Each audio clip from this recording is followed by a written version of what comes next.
안녕하세요.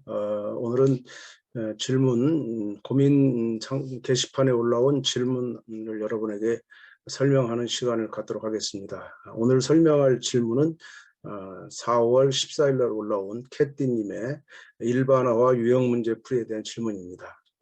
결론부터 말씀드리면 초등에서도 문자를 사용한 일반화는 필요하다고 저는 생각합니다.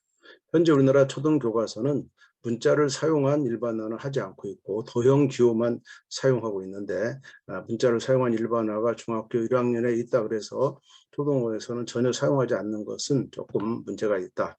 왜냐하면 이들이 장차 중학교 올라가서 문자를 바로 사용하기에 상당히 어려움을 겪고 있고, 문자를 사용한 일반화는 학생들이 수학을 일반화하는, 항상 성립하는 것으로 인식을 시키는 아주 좋은 수단인데 그것을 포기하는 것은 안타깝다 이렇게 생각하고요. 그렇다고 해서 일반화를 공식화해가지고 유형 문제를 푸는 것은 효과보다 수학을 문제 푸는 과목으로 인식할 우려가 있다. 예를 들면 어떤 수에다가 2배를 해서 5를 더했더니 13이 되더라. 그럼 어떤 수가 얼마냐? 이런 문제가 이제 초등 저학년 수준에서 날 수 있는 문제죠. 그런데 우리가 이걸 식으로 세우면 어떤 수를 네모로 두고 거기다가 2배를 했더니 2배를 하고 5를 더했더니 13이 된다. 이런 식을 세울 수가 있습니다.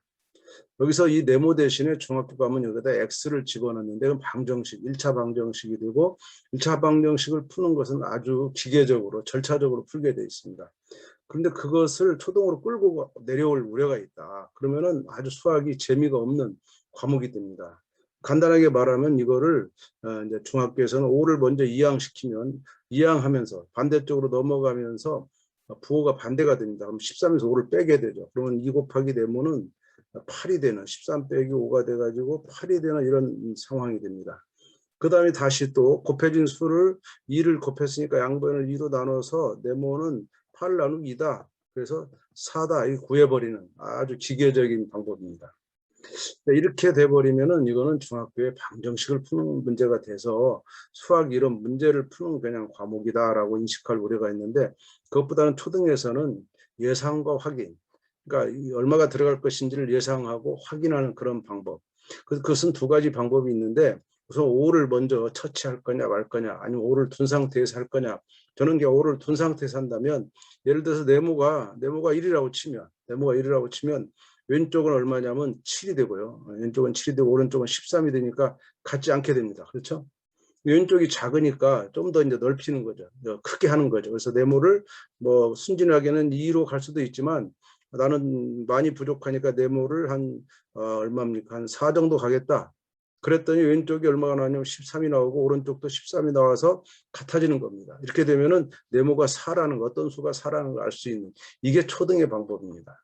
이거는 뭐냐면은 계속 그 문제 상황에서 어떤 수에다가 2배에서 5을 더했더니 13이 되더라는 상황이 그대로 유지된 상태에서, 맥락이 유지된 상태에서 문제를 푸는 거기 때문에 아이들이 문제가 변했다고 생각하지 않고 뭘 구했는지도 알 수가 있는데, 지금 중등의 방법을 쓰게 되면은 이것이 완전히 방정식으로 바뀌어서 나중에 답이 4가 나왔을 때 그 4가 무슨 뜻인지를 설명할 수 없는 그런 아이들이 되게 많게 됩니다. 그런 것을 우리가 생각해서 이거는 그렇게 문제 푸는 과목이 아니다, 수학이.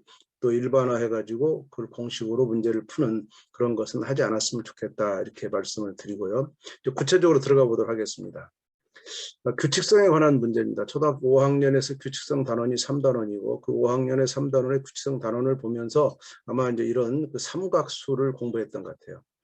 그 첫 번째 그림을 보니까 지금 카페에 올라온 그림인데, 삼각형으로 된 수의 합을 구하는 이런 상황에서 똑같은, 그러니까 지금 이 분홍색으로 표시된 것은 아마 문제에 있었던 것 같고, 연필로 쓴 것은 학생이 하나 더 추가해가지고 이제 2개로 붙여가지고 직사각형을 만드는 방법으로 이제 문제를 푸는 것이 있습니다. 그래서 이것이 이제 8개씩 삼각형이 한 줄에 8개씩 놓여있는 이런 삼각형 모양의 수를 똑같이 8개씩 하나 더 만들어 가지고 반대로 이렇게 대각선을 맞춰 그리면은 이렇게 직사각형이 되게 되는데, 그러면 이제 하나가 늘어나니까 여기가 9이 되고 여기는 8이 되는, 그래서 9, 8이 72 하고 원래는 하나니까 다시 2로 나눠서 36을 구하는 이런 방법을 쓰는 아주 좋은 사고라고 볼 수가 있습니다. 그런데 이제 캐티님이 물었던 질문은 이것을 일반화할 수 없느냐, 일반화하는 데까지 가고 싶다 그런 겁니다. 그런데 그 밑에 이제 그림을 이 그림은 이제 학생이 또 이런 문제를 풀고 있더라고요. 이번에는 10개짜리를 가지고 풀었는데 10개짜리를 가지고 또 10개짜리를 붙였더니 한쪽이 11개 되고 한쪽이 10개 됐습니다. 그래서 10개와 11개로 되는데 이것을 일반화하려고 했더니 아이는 뭘로 보냐면은 직사각형인데 마지막 한 줄을 빼고 이만큼만 정사각형으로 먼저 보는 겁니다. 그럼 10 곱하기 10이 될 것이고 거기다가 이제 한 줄이 남았으니까 거기다 10을 더해서 2분의 2로 나누는 이런 과정을 겪어. 이거를 이제 일반화시키면 이것이 만약에 n개였다. 이제 일반화라는 것은 이제 문자를 사용하니까 x나 n을 사용하게 되는데 n개였다. 그러면 n제곱 더하기 다시 n을 더한 다음에 2로 나누는 이런 식을 만들어내게 됩니다.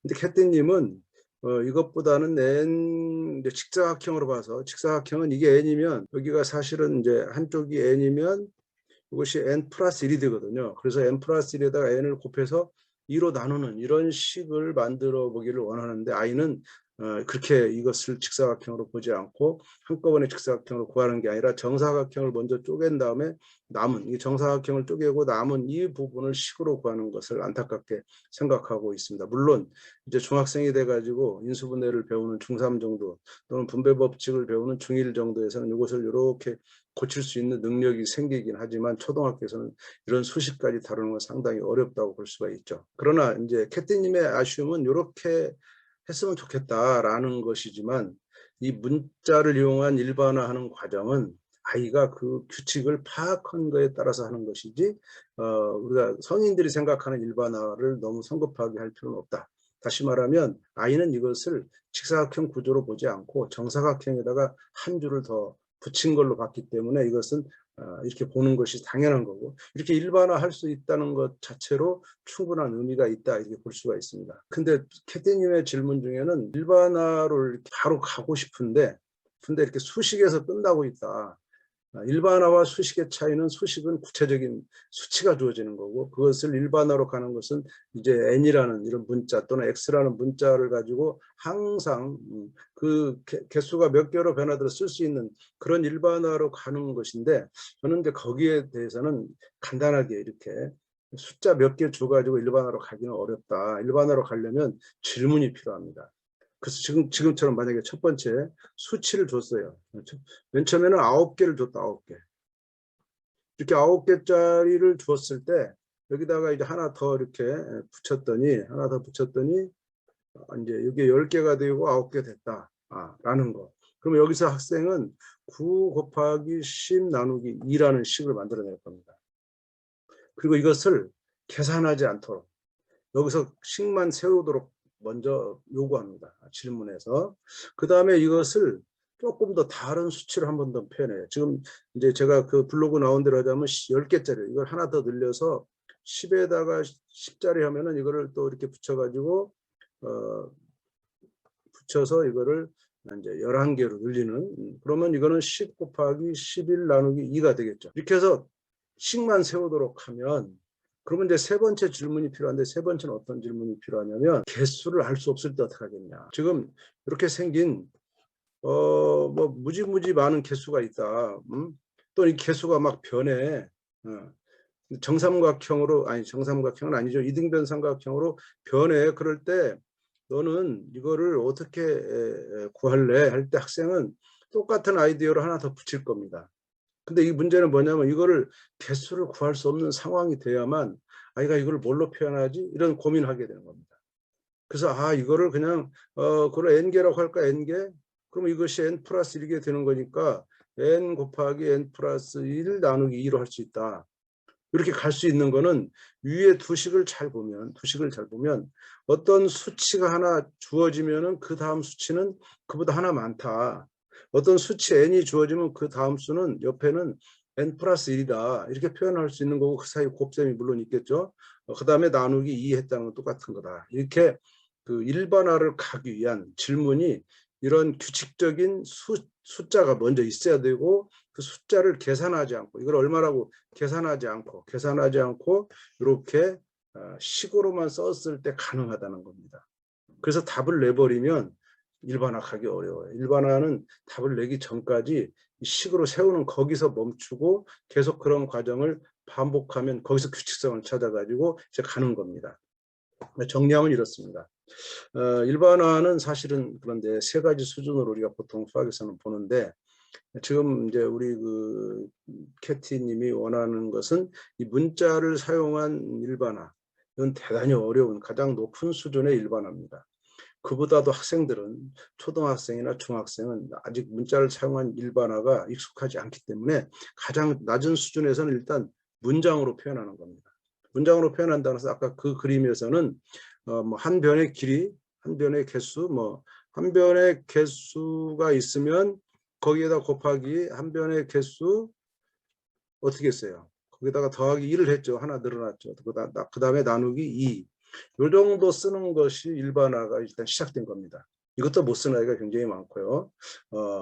그런데 초등에서는 이제 여기서 일반화를 어떻게 시도하냐면, 문자를 사용한 그런 그 일반화는 초등에서 안 하니까 도형기호를 사용합니다. 도형기호라는 것은 네모라든가 세모라든가 뭐 이런 원이 동그라미라든가 이런 걸 쓰는 거죠. 그럼 예를 들면 한 변의 개수가 네모다. 그러면 네모 곱하기 네모 더하기 1이라는 식이 나오겠죠. 그리고 나누기 2 이렇게 하는 겁니다. 그 다음에 이것이 이제 가장 높은 수준으로 올라가려면 네모를 이제 중학교 단계에서 n으로 놓게 되는데, n에다가 곱하기 n 플러스 1 나누기 2 이렇게 올라가는 거죠. 근데 이거는 정말 추상화된 아주 높은 수준의 일반화라고 할 수 있는 것이고, 물론 아이들이 초등 수준에서도 여기까지 5학년이니까 충분히 갈 수 있도록 지도하고 도와주는 것이 필요한데, 이런 과정은, 그런데 제일 중요한 것은 도와주는 그 개념이 직접적인 도움이 돼서는 아이에게 큰 효과가 별로 없습니다. 아이가 스스로 이것을 사용할 필요를 느끼고, 그래서 내가 네모보다는 문자를 쓰는 게 낫지 않겠나, 이런 말을 아이 입에서 나오게 하죠. 엄마가 문자를 사용해봐, n으로 쓰면 어떻겠니, 이렇게 하는 것은 이미 아이의 생각에 모든 것을 엄마가 뺏어간 그런 꼴이기 때문에, 가장 중요한 것은 이 과정에서 엄마는 질문만 해야 되지 n이라는 표현을 직접적으로 표현하지 않는 것이 훨씬 더 효과적이라는 거, 그런 걸 마지막으로 강조드리고 오늘 설명을 마치도록 하겠습니다. 좋은 도움이 되기를 바라겠습니다. 감사합니다.